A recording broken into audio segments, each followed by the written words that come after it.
Hello everyone and welcome back to Driving Standards. It's been a while, hasn't it? In this video I'm going to talk about what happens when traffic lights fail.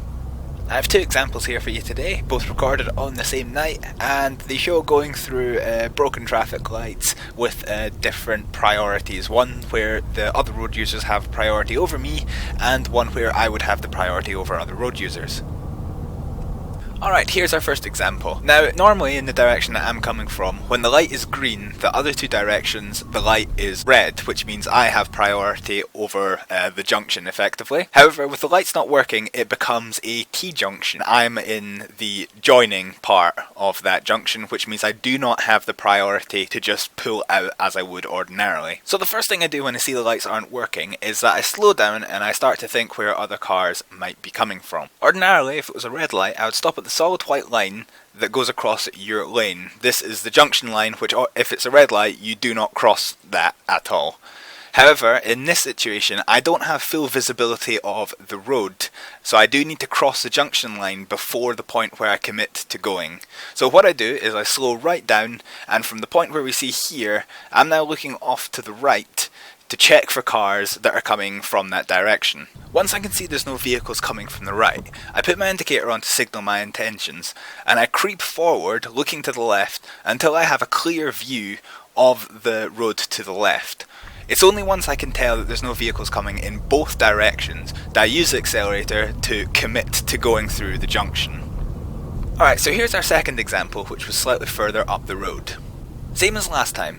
In this case, without the traffic lights, the road forms a T-junction. However, I'm now on the straight part of that junction, and so I have priority over vehicles that are coming from the right. Nevertheless, I slow right down and keep looking out to the right for vehicles that might try and come through the junction anyway. It's only when I'm absolutely sure that the road is clear of vehicles that I commit to going through the junction, even though I have priority.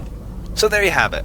In this case, I didn't have to worry about traffic because it was 11:15 at night, and even though there was some vehicles on the road, I didn't encounter any at the junctions.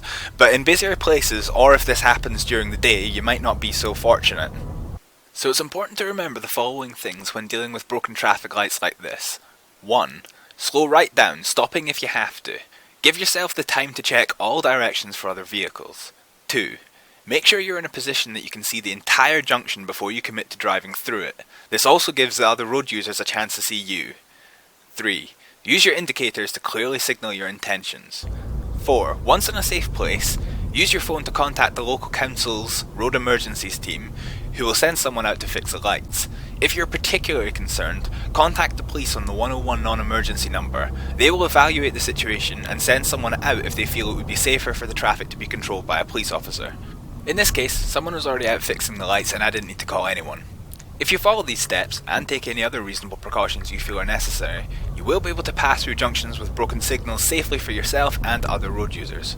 As always, the overall point is to pay attention. Spot the problem early and make sure you can see the entire road before committing, and then there's a good chance you'll pass through it safely. I hope this has been helpful for you. Thanks for watching and stay safe on the roads. Bye!